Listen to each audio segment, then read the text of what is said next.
For every mystery, there is someone, somewhere, who knows the truth. Perhaps that someone is watching. Perhaps it's you.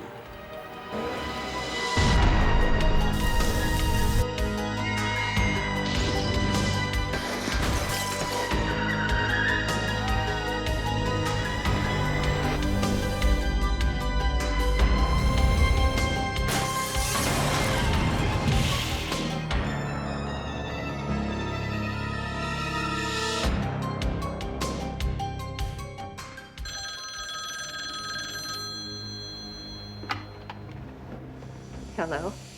Unsolved Mysteries was really the first program that combined mystery genres into one. We were true crime, yes, but we were also unexplained phenomena. We were also lost loves. We were also missing persons.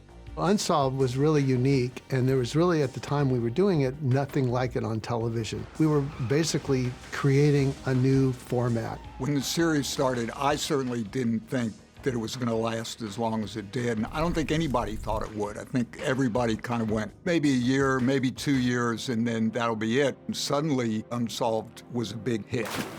The audience really liked Unsolved Mysteries. First of all, it was about a mystery. Mystery shows have done well on TV. If you look at the schedule, there's always a bunch of them. And these are unsolved true stories, which makes it even better. Over the years, it's been amazing to see that Unsolved Mysteries has become a household name.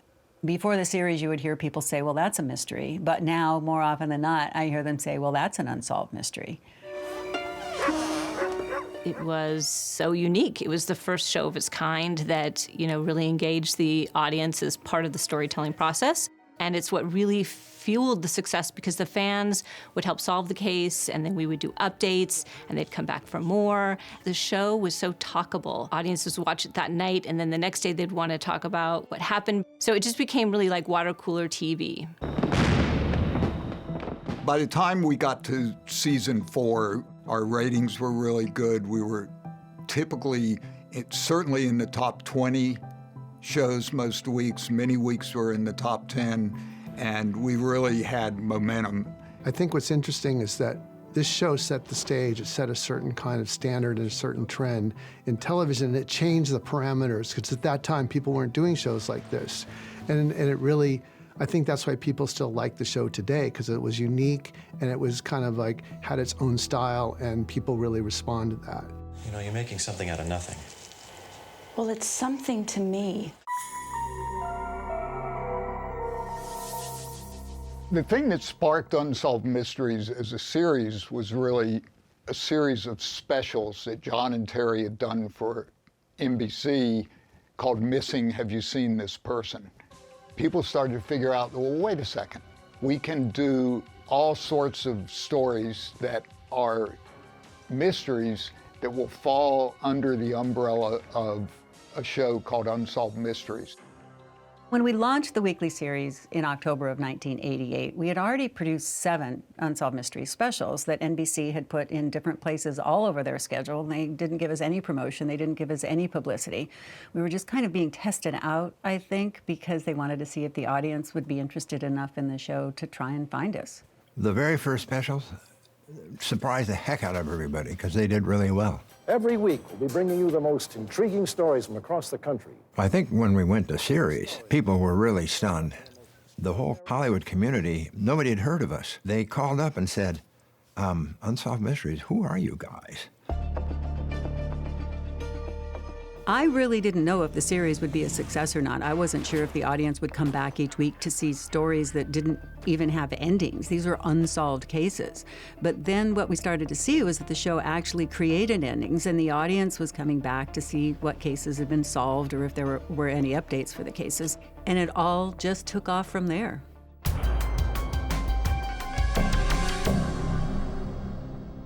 What are you afraid of? The dark? Flying? Heights? Bob Stack was an ideal choice for Unsolved Mysteries. He had that deep, gravelly voice. He had gravitas, that feeling of whatever he says is true. He was legendary. You're on a dark, lonely road. The shadows seem to reach for you. That voice was just so perfect at telling the stories, getting people involved, and also I think people really liked him as a person because he was a very likable guy.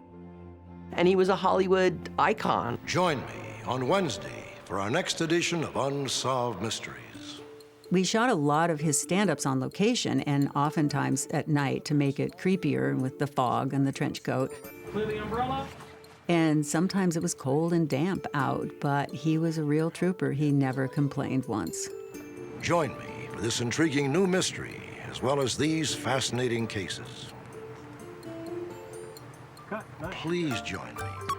Working with Bob Stack as a director was always a pleasure because he was so easy to work with, and he obviously knew how to hit his mark and say his lines like a super pro. We did have one time, though, that we ran into some problems. I know, sweetheart, I know. We had this scene where Bob had to hold a dog. And no matter how we had him hold the dog was squirming, and Bob Stack was having trouble, and he was kind of swearing under his breath. At the beginning, he was trying to be a trooper and get through it, but after a while, he says, I can't hold this dog. I'm sorry. Beautiful. Other than that, how'd you like the show, Mrs. Lincoln? Whenever I'm talking about Unsolved Mysteries, one of the questions that people always ask me is, how did you ever find all the stories that you produced? When we return, a cold-blooded killer strikes at a scenic rest stop in the Canadian wilderness. It's hard for people to remember the tools that we had back in the late 80s and 90s were so different in making television. The research was a lot more difficult in finding stories back in the day. A lot of times cold calling. We would just call up police stations, and we would call up local newspaper, and we would just ask if there were stories that they had. We divided up the country state by state and made contacts in those states. And when we'd hear of a good story, we'd call our contacts to help us flesh them out. We weren't just looking for unsolved murders and missing persons and wanted fugitives. We wanted any kind of story imaginable. Missing heirs, treasure, lost loves, UFOs, even legendary creatures like Bigfoot. We had over 20 different categories of mysteries. I think one of the most popular UFO stories we did was about 3 people who were driving down a highway in Texas. It was at night. Mama, what's that light? And they see these big lights in the sky. I don't know, it's awful bright. Was that an airplane? It's kind of shaped like a diamond. They get out of the car to investigate, and this heat is radiating from this UFO. And I stood there looking up to try to figure out what this object was. Mama, I'm sick. After this happened, these 3 people found radiation burns on their bodies, and they were totally traumatized. The military said nothing strange had happened in the area that night, but you know something happened to those people. On 1, you're there.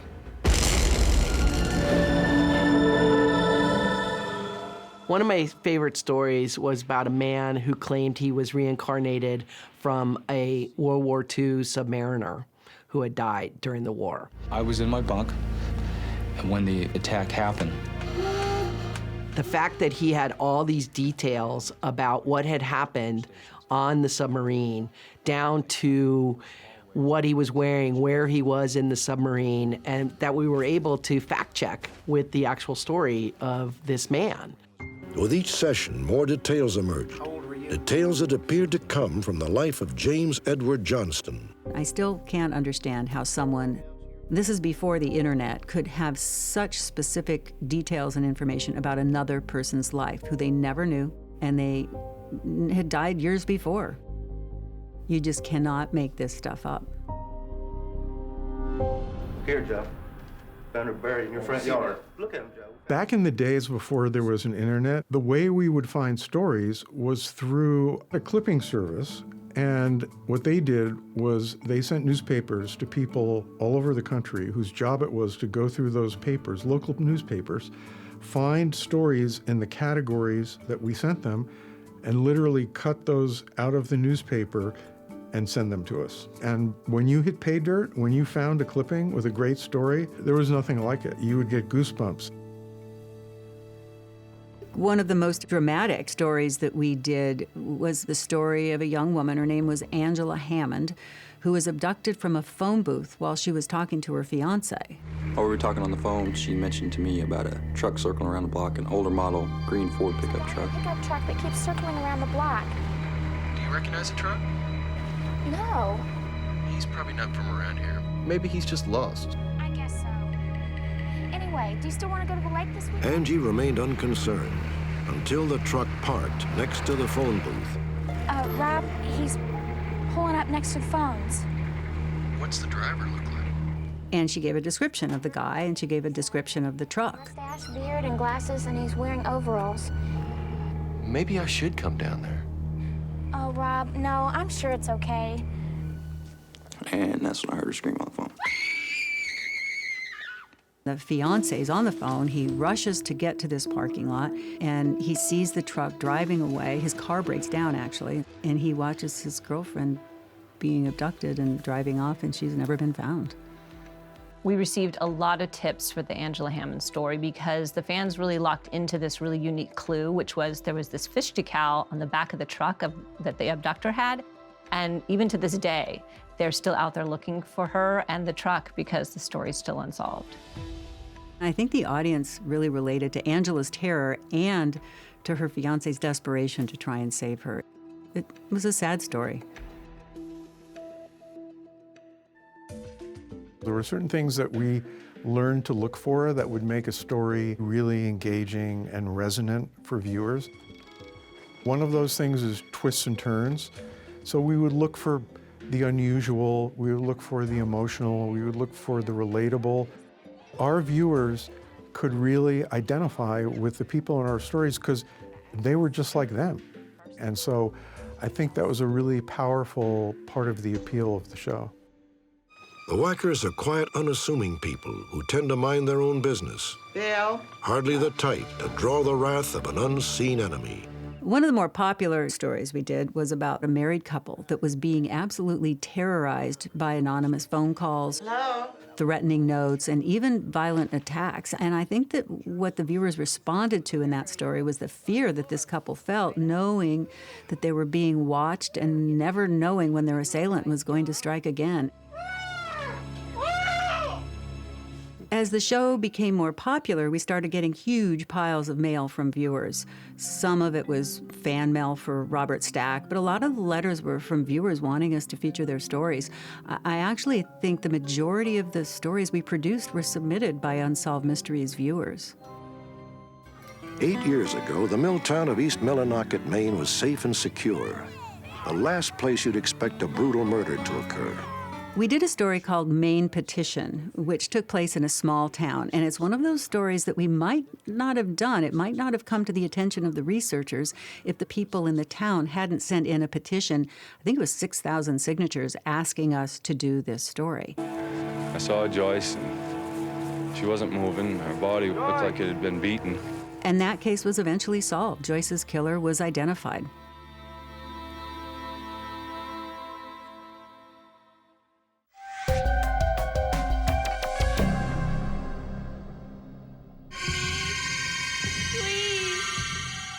One of the things we set out to do from the very beginning was to find stories that had a scary or a creepy element to them because, let's face it, people do like to be scared.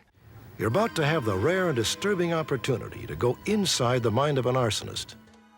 There was this one story we did called Unknown Arsonist where a guy found a jacket on the side of a road. There was a videotape in the jacket, pulled out the videotape, played it. Look at it, Omar. This is what I've been doing on your week's vacation. I said I'll do it. I said I'll do it. The person who had set the fire was narrating the tape, like he was watching the fire happen and narrating it at the same time. It was very creepy. I call it home.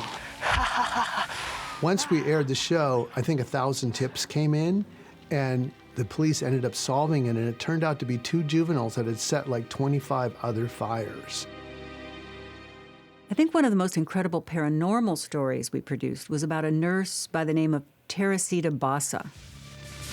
Initially, the apartment seemed unoccupied, but soon the firemen made a grim discovery. Teresita was brutally murdered in her apartment in Chicago, and there were no suspects. Police were at a total dead end. A Chicago couple claimed that the victim, Teresita Bassa, had named her own killer after she was murdered, speaking to them from beyond the grave. A woman that Teresita used to work with started going into trances, and she would speak in the voice of Teresita. You must go to the police. The police cannot find my killer. Tell them his name is Alan Showery.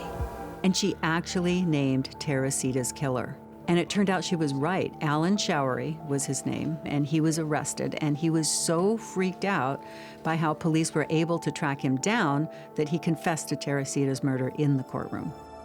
That is one story I will always remember.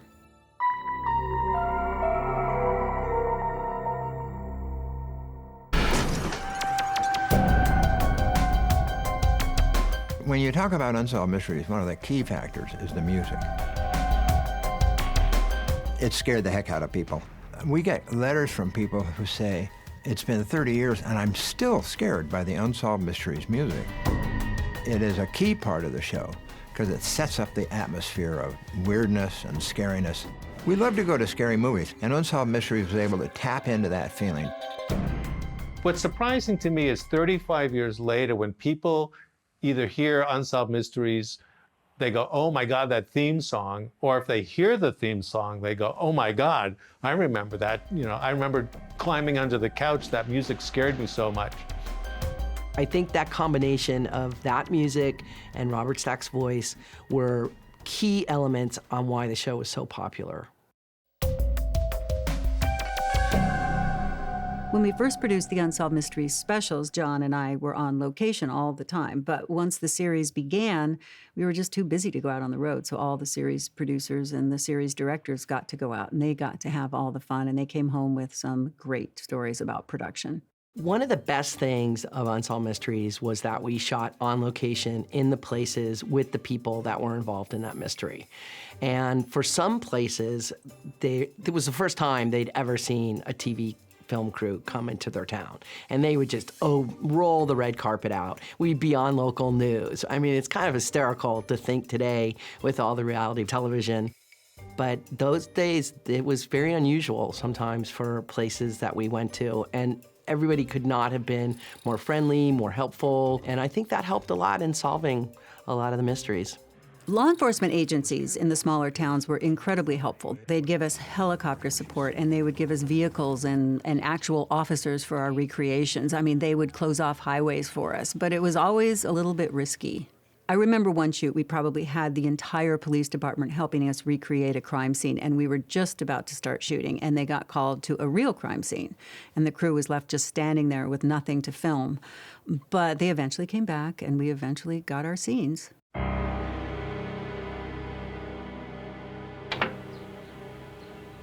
Hi, I'm Shane's dad. Do you remember me? Mr. Stewart. When you go to the small town, you can't get actors because you're far away sometimes from a major city, and you do want to work with the real people. Excuse me, where are you from? I'm from Brooklyn. That's what I thought you said. What section? Best Eye. What we found is that it got tricky because when it was an emotional story or it was like something with a murder or somebody died, the family, it was like, it would almost bring them to tears sometimes. It was really hard to watch. Well, we've just completed all the tests on your little girl, and I'm afraid the results confirm that she's going to need a complete blood transfusion. A lot of times we had to cast people that weren't necessarily actors, or certainly not good actors. So we had people who were overacting, people who were underacting, and people who were not acting at all. Sometimes people would even play themselves. And that was always a problem too, because they'd be so nervous, and it was really tough. The directors had a big challenge a lot of times working with the actors. Well, I knew her a little bit. Oh, good. Would you like to come down to the station and give a statement? Well, if my mama can come with me. We would go into a small town to do a story, and we would cast quote-unquote actors, and they would all come from small theater groups. It's good to see you. Who the hell is Fifi? And so Unsolved was America's Little Theater. Now, there was no reason for you to upset Ida like that. That was totally uncalled for, Wendy. She loves that little boy. I love him too. That's why I want to spend more time with him. You get enough time to spend with him, but he needs me. The casting process was always a very interesting problem. What was most important for us was that the actors looked like the real people so the audience wouldn't get confused. And their ability to act wasn't nearly as important. One time we did a story about a fugitive who was on the lam, and we cast a guy who looked exactly like him. The show aired, and someone called in that the fugitive was eating at a restaurant. So they sent the police over and they arrested him, but it was the actor, not the fugitive. So after that, we decided to start giving the actors who played bad guys a card they could carry around with them to prove to law enforcement that if they were ever arrested, that they were just an actor and they were not a wanted fugitive. We did have one time, though, that we had to cast a scene where these two guys robbed somebody. And we're calling people in to, audition, and so we'd have them do a little quick improv. So these two guys come in, and they do the improv, and they scared everybody in the room. They're like, did the perfect robbery. They like strong-armed the person. They gave them a look, and we're all like, oh my God, So I asked them, I said, how come what do you guys really do? And they go, oh, we're really robbers. That's what we do. So they got the part. When the actors didn't match the real people quite as well as we needed them to, we would use makeup and wigs to help create a better match. And some of those wigs and mustaches actually made matters worse, I think. Looking back on some of those recreations, they were just too funny. There's actually an Instagram account called Wigs of Unsolved that one of our fans put together, and it's dedicated to the ridiculous-looking wigs of Unsolved Mysteries. Don't stop, Holly. Just keep going. Another funny part about the actors is we would come into town and we would do local casting, and anytime we would ask an actor if they could do something like drive a stick shift car or ride a horse or swim or drive a boat, they would always say yes. So we did a story once about a couple, and they were horse riders. And so when we cast the look-alike actor, asked him if he rode a horse. Oh, yeah, I grew up on horses. I've ridden horses all my life. We hired these two. They got them up on a horse, and they were riding along the side of the road. It's supposed to be a nice romantic, ride together to establish their love relationship. And the horse just takes off, just galloping away from the set. Fast. And you could see he had no idea how to control this horse. He was hanging on for dear life. Luckily, the woman was a good horsewoman, and she was able to catch up to his horse, stop the horse before he fell off and really hurt himself. Needless to say, there were no horse riding scenes with him after. Have you got the note? What note? The note from the parking garage. For the most part, the actors in our recreations were actors who were just starting out in their careers. But sometimes some of those actors would actually become really famous. Daniel Day Kim was one actor who was cast on Unsolved. He played the relative of a murder victim. And Cheryl Hines, too. She played the mother of a child who was almost murdered by her nanny. Can you tell me how this happened? She apparently had some sort of seizure and fell and hit her head. How far was the fall? It wasn't far. She just fell on the floor. I don't know. I wasn't there. I was just with the nanny. Perhaps the most famous of those actors was Matthew McConaughey. What, honey? Honey, look. Who played a murder victim in one of our stories. And we all still laugh because the episode was shot in Texas before Matthew even moved to LA, and it was in the summer, and it was hot. So the director told Matthew he could take his shirt off for the scene where the character was mowing the lawn. Now Matthew McConaughey is very famous for his shirtless scenes. Give me the keys! No! Tell him to give me the keys! Give him the keys. Tell him to give me the keys! Leave, I've called the police. And Matthew McConaughey had to do a fairly robust death scene. He was working in his garage, and he was shot by a man who pulled up with a shotgun. Larry had been shot 4 times in the chest and once in the head with a .22 pistol. Let's just say that his acting has come a long way since then. And in fact, he did an appearance on The Tonight Show, and he referred to the Unsolved Mysteries story and that segment as his first big break in Hollywood. It was a big challenge making TV in those days. I remember when computers came out and you had its own suitcase, lugging it around. And the first Motorola cell phones that were this brick that we were so excited that we could call from set. And we also shot on film, which requires so much more lighting. Sometimes on a night shoot, you would spend the first 6 hours lighting, and then you'd have the other half of the day to do the shooting. And now you put up one light and you're ready to go. I think the hardest part of producing Unsolved Mysteries was that essentially we were shooting a mini movie in 4 or 5 days with actors and costumes and vehicles. There were a lot of challenges on the production end. Sometimes you'd end up with huge set pieces because there'd be a big crime or some kind of event happening. And a lot of the directors, we came from the documentary world where we were used to sitting back and just recording and documenting what was going on. Suddenly, we've got actors, we've got props, we've got period pieces. I think it really spurred the creativity because John and Terry weren't telling us, they weren't saying, no, don't do this, don't do that, do things this way. They were saying, just go out there and get us a great story because we trust your judgment. I think one of the most memorable stories that I directed was a story called KC Blast. It was a story about 6 firefighters who died while fighting a fire at a construction site. Pumper 30s to 97. So as a director, I had to try to find a way to recreate this moment so the audience really feels what the firefighters were up against and the tragedy of what happened. So we tried to make it as real as we could. We exploded it, and we brought in some dummies and put them in firefighter suits. There's shots where you see what looks like firefighters getting blown away, literally, by the fire. And I felt like we really were able to capture that moment and how tragic this event really was. Pumper 41 or Pumper 30? Answer, Pumper 41 or Pumper 30? For some reason, this one really hit home for me because these were firefighters. They're just doing their job, trying to, save property, and they died in the process. Obviously, it was hard for us as a crew to sort of hear those kinds of stories. Hey, Dad, look at this! What do you got? There's some weird tracks. One of the most memorable stories from Unsolved was Bigfoot. We rented the Harry and the Hendersons Bigfoot costume, and we hired this 6'7" actor to wear the costume, and he was a rather foreboding figure. One of the sightings in the Bigfoot story took place outside of a bar at 2 o'clock in the morning when the crowd came out, and so we're set up, and we're filming, and we're filming, and we're filming, and the bar closes.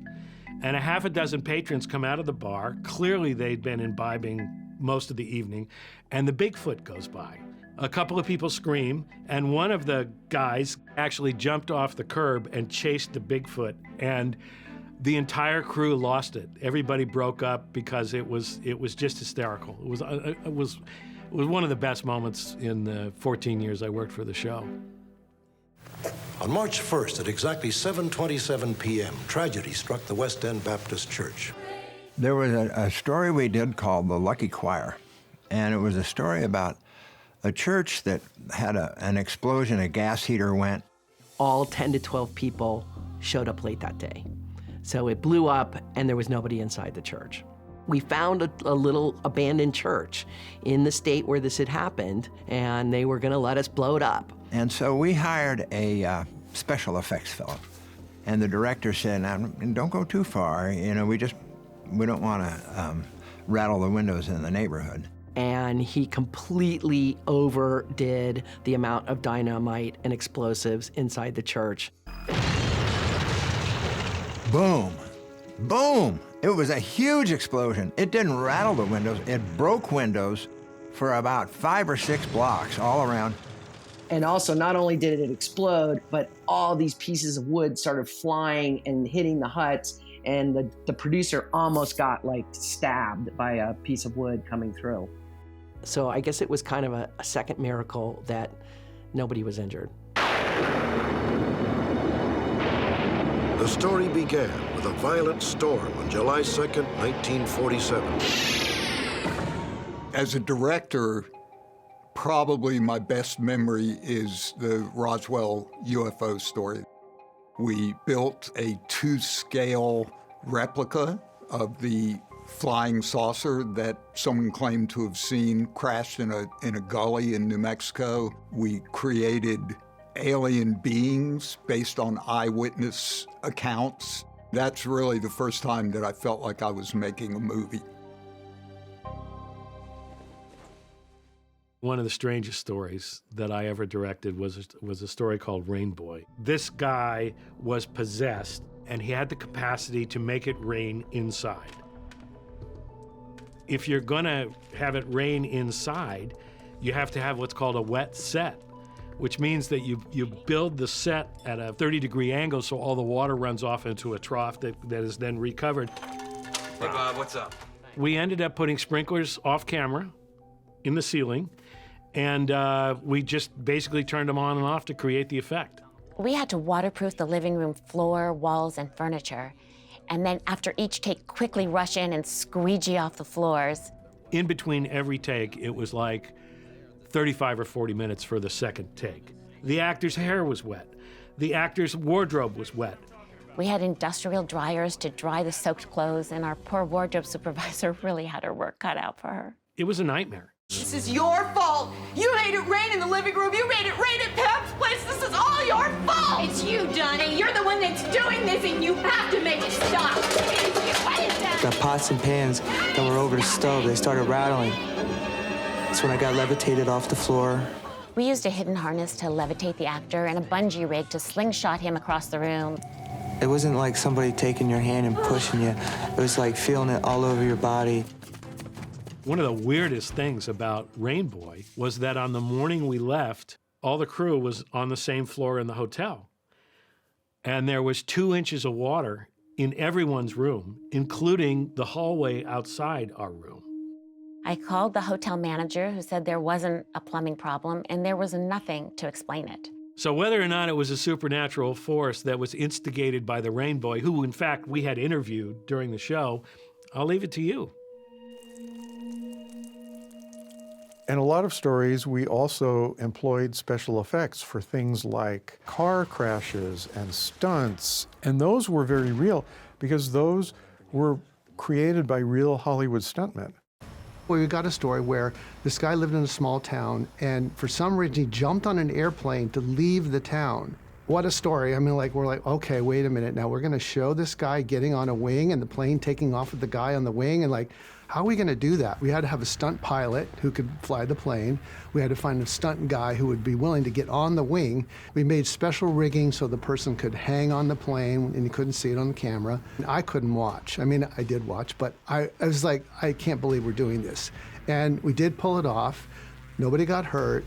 And you know what? It was amazing. They solved the case. The whole mystery was, who was this guy and why did he jump on the plane? And they were actually able to identify him and find out what happened. As the seasons went on, we got more complex with stunts and with special effects, and we were able to do much bigger stories. One that I produced was about a woman who had actually gotten run over by a boat on a lake, but it was a hit and run. So to do that reenactment, we actually had to jump like boats over each other off of a ramp. They had to build the ramp in the water. We had to put a camera, in the boat. It took multiple nights of shooting. No one was hurt, and I would just always be so happy when it was over and we were done and we got what we needed. You stay here. I'm gonna let you help. We were working on a story about a murder that happened inside a trailer that was burning. So I had literally 4 or 5 people running around inside a burning trailer, and we're trying to figure out how to do this and make it look real. And what they did was they piped the inside of the trailer with like you turn on your gas stove, like gas lines that they could turn on and turn off. Literally we'd go action, they'd turn it on, the fire would start, we'd run it for like 2 or 3 minutes because we couldn't burn the walls because then it would look burned. At the end of the whole stunt, we did burn down the trailer, but it was a really tricky stunt.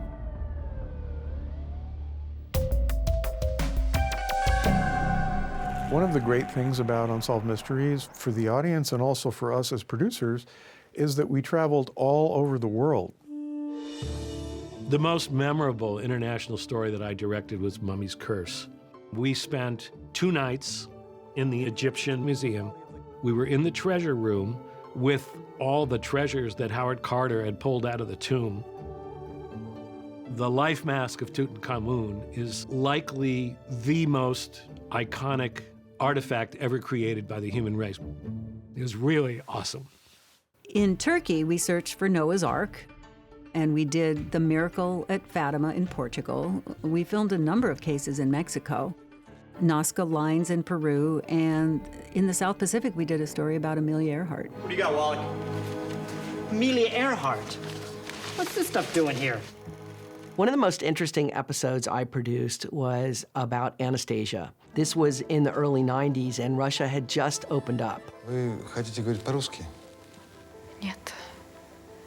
But I would like to see the pictures.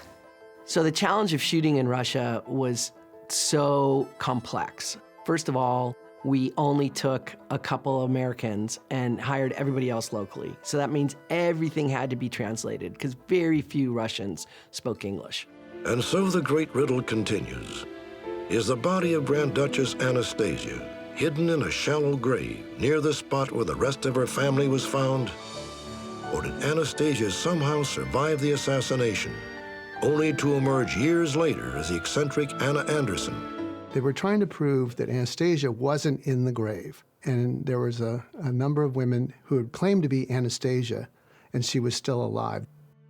They had just exhumed these bodies, and they literally laid out the entire family in this room so they could figure out who was who. And so we were ushered into this room. It was really astounding. It was just like watching history.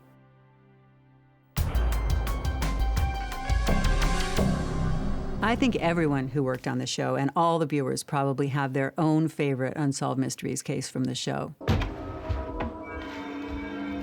One of the really creepy and puzzling stories we did was about a woman named Cindy James who had been terrorized by an unknown assailant for 7 years. I mean, these attacks were crazy. She had a knife put through her hand. She was found unconscious numerous times. There was no independent corroboration. Cindy saw this person, or sometimes she said there was 2, sometimes 3 people.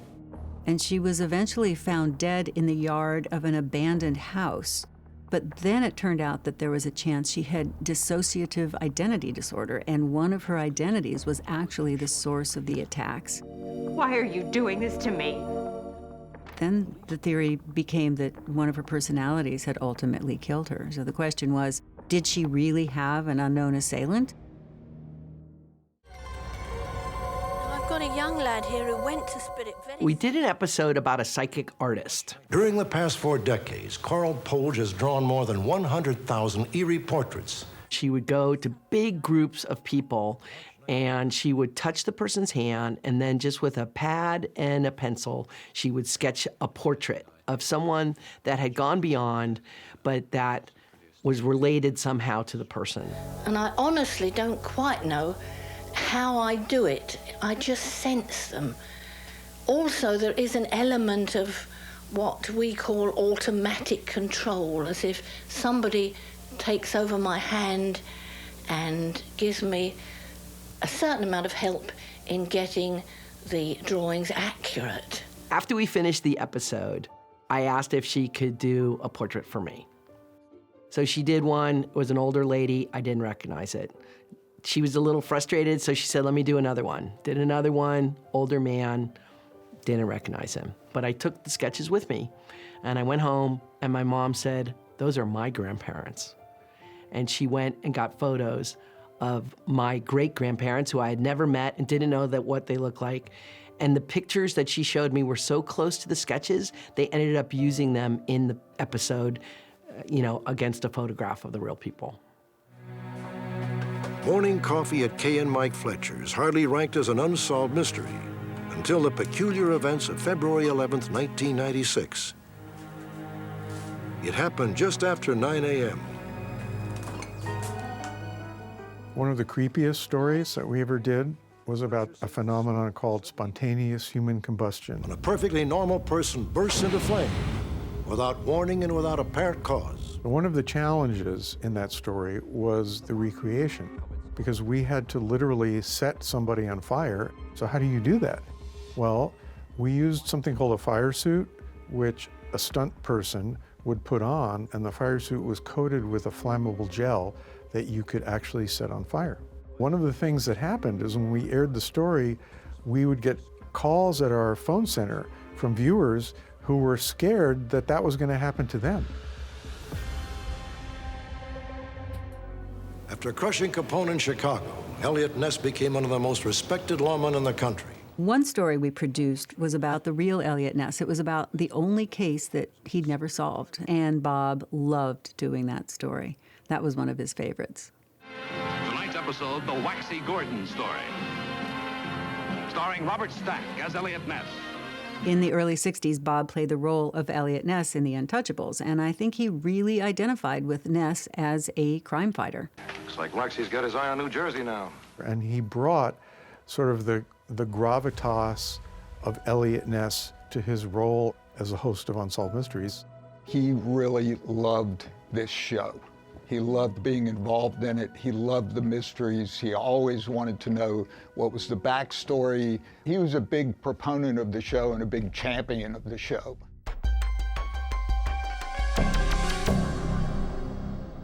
Update. Within minutes of our broadcast, 2 viewers called our 800 number to report that they recognized Arthur Frankfurt. It was pretty cool when cases started to be solved because people watching had a stake in the show. Even the very first episode of the first season, a case was solved. On June 21st, 1986, Gail Delano drove alone to a restaurant in Brunswick, Maine, to meet a blind date. The first story I directed was about a young woman in Maine named Gail Delano, and she had disappeared. If anyone watching tonight has seen Gail Delano or knows anything about her mysterious disappearance, please contact the Maine State Police. And the thought among police and her family was that she was answering personal ads and she may have been abducted by one of the people that she connected with. The show aired, and someone who worked in the morgue in a small town in Alabama recognized Gail's photograph from Unsolved Mysteries and, in fact, solved the mystery. And that was the moment that I realized that this was a different kind of show. The minute that we solved a mystery, it exploded. Even more people started to watch. It was unbelievable. Tonight we present an unusual update about lost love. Nobody loves anything more than hearing Bob Stack say the word update, because then you know a mystery's been solved. When we got a solve, we really went into scramble mode. The next time we were on the air, we wanted to update the audience as quickly as we could.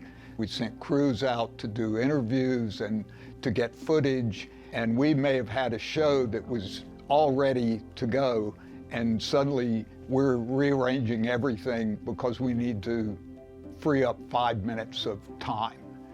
So we always had extra stories so we could swap stories in and out of shows as needed. When the guy from Unsolved Mysteries called me, said that Peggy'd seen me on television, seen the name. One of the things we had to do, of course, was to pull Bob Stack in. Sometimes we'd want to film him on camera. It was never just like, oh, an update, great, it's on the air. There was a lot that went on behind the scenes to make that happen. When the series first began, viewers were told to write to a P.O. box, and we got bags and bags full of viewer mail. Then we went to an 800 number where people would call a phone center, and we called that the telecenter. For the past 7 years, the phone center has been an integral part of our operation. This was a huge room, almost like a warehouse in Los Angeles, and it was filled with probably 50 operators, all sitting at desks, each with a phone in front of them. Background action, action! And when the show would air, it would start on the East Coast, and the calls would immediately start to come in with tips. Well, the fun part was the law enforcement people were in the telecenters, and if a veritable tip came in, the operators held up a red flag, and every once in a while you'd see like 6 or 7 red flags and scurrying around, and a case could be solved that night, and the audience loved it. The capture of a criminal suspect always brings us great satisfaction. Tonight, another fugitive is in custody, thanks to your calls. We did a fugitive case about a man who was wanted and on the run, and we got a call at our phone center from somebody who said that she was a housekeeper in a motel, and she had observed somebody who looked exactly like our suspect. It's the way he acted. He was weird. I mean, he stood by the beds, in between the beds, by the luggage. He wouldn't ever sit down, didn't want you to make the beds, you know, stuff like that. She searched his trash can, and she found paper with his name on it. We immediately notified the authorities, and they caught up with him and arrested him. The mystery of Melissa Mundy begins in 1985 in the small Maryland town of Hancock. We did a story about a teenage girl named Missy Mundy, and she kind of got romantically involved with a man named Jerry Strickland, about 5 or 6 years older, of kind of a shady character. And she ran away with him. And we wanted to tell this story to try to recover Missy Mundy because she was in harm's way. Missy was swept off her feet by Jerry. And so we put up pictures of Missy and Jerry. Within minutes of our broadcast, 20 viewers in this small rural community called the police to say they recognized Jerry Strickland and Missy Mundy. 7 hours later, the police arrested the fugitive couple at a friend's house. They discovered that Jerry and Missy had themselves watched the broadcast and were waiting for the police. I figured the time was about 7 hours and 15 minutes from the time the Unsolved Mysteries aired, and he was in custody. When the police showed up, he said, you must be from Unsolved Mysteries. They'd been watching Unsolved Mysteries and their own story and sat there and waited for the police to come up. And they put the cuffs on him and, about to push his head down so he could go in the police car. And he said, it's my favorite show, Unsolved Mysteries.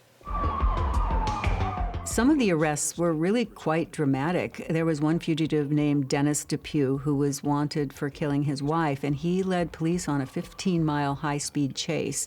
He broke through a couple of police barriers, he shot at the police, and then he turned the gun on himself. You walk up to the van and you recognize him as being the person that was on Unsolved Mysteries. It's a funny feeling. Update. Sometimes I catch myself saying we solved these cases, but the truth is, as the producers of the show, we didn't solve these cases. It was the viewers, and it was diligent law enforcement agencies that actually solved these cases.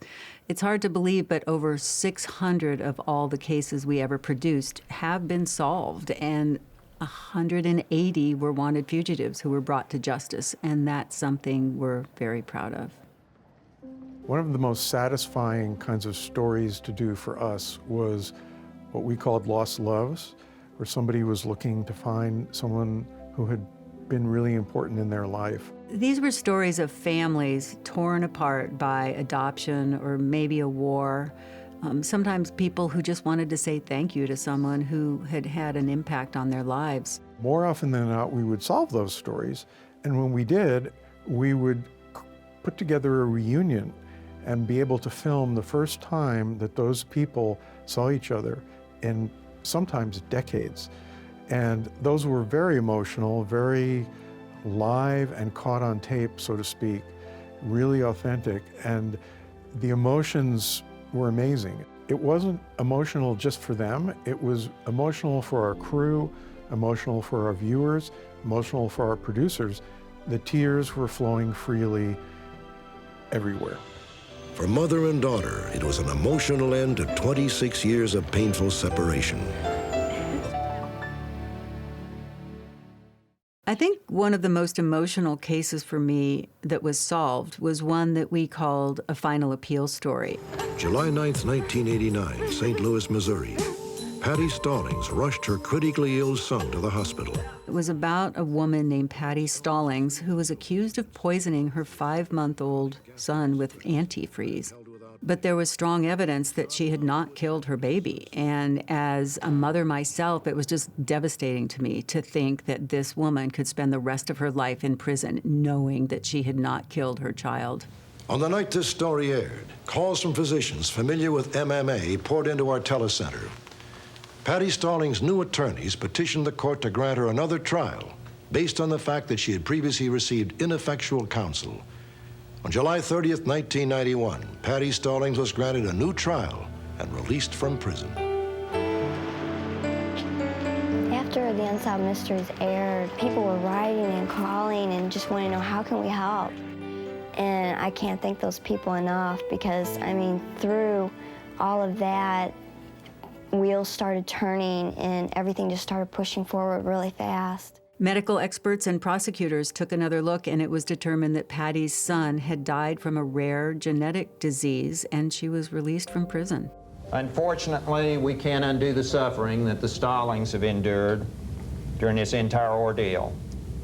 And I apologize to them, both personally and for the state of Missouri. We always kind of felt like Unsolved Mysteries went beyond television because a lot of people were affected by this show, a lot of people were helped by this show, and this show brought some amount of comfort to a lot of people. As long as the show has been on the air and as long as it's ever going to be on the air, we're going to continue to do updates. Stories get solved all the time that aired 5 years ago, 10 years ago, 20 years ago, and we're still doing updates.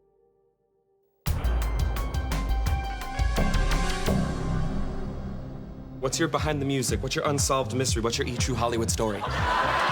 Over the years, Unsolved Mysteries became a staple of television and also kind of a household name. That led to a lot of parodying of Unsolved Mysteries on other shows. Don't even get me started on Unsolved Mysteries. It was really a kind of an homage to the series and kind of an affectionate parody and kind of a compliment. As the host of Unsolved Mysteries, I've come to appreciate all the hard work that goes into a dramatic recreation of a real-life event. Saturday Night Live did a parody of the way we did the recreations on Unsolved Mysteries, so, you know, you have to take your knocks. Like when you get famous, you got to take your knocks. I think Unsolved Mysteries has remained popular all these years because of all the viewers around the world whose lives it touched. After the show ended, I would travel on other projects, sometimes wearing my Unsolved Mysteries jacket in airports, and I was always stopped by fans of the show who told me how much it meant to them. It's been 5 weeks, and the entire country is demanding to know who committed this horrible crime. Unsolved Mysteries viewers were the best. There are no other viewers on television like them, and I think it's because they felt they were actually part of the show. You could never be a part of Will and Grace. You could never be a part of Murder, She Wrote, but you could be a part of Unsolved Mysteries. Unsolved Mysteries is simply unlike anything I've ever worked on. And I've been doing this for 50 years, so that counts for something. I lost track of how many stories I did on Unsolved, but what was really amazing is that every story was unique, it was different. Having this experience was something I'll never forget. It was really astounding. What's most remarkable, maybe, is the fact that Unsolved Mysteries has never been off the air. I mean, it went from network into cable, and it's still going in reruns. It's one of those shows that feels like it's been on the air forever and feels like it will always be on the air forever. It's kind of like I Love Lucy, except it's a little scarier. One thing I feel is that the show made a difference, and it feels so great to have been a part of it. We are so proud of all that Unsolved Mysteries has accomplished, and we hope that more cases will continue to be solved. John and I would love to take credit for the success of this series, but I truly believe that it's the Unsolved Mysteries fans that deserve all the credit. We are overwhelmed by the love that they have shown for this series, and we can't thank them enough for their help in solving so many cases. They've proven what we always believed to be true, which is someone somewhere knows the truth. Perhaps that someone is watching. Perhaps it's you.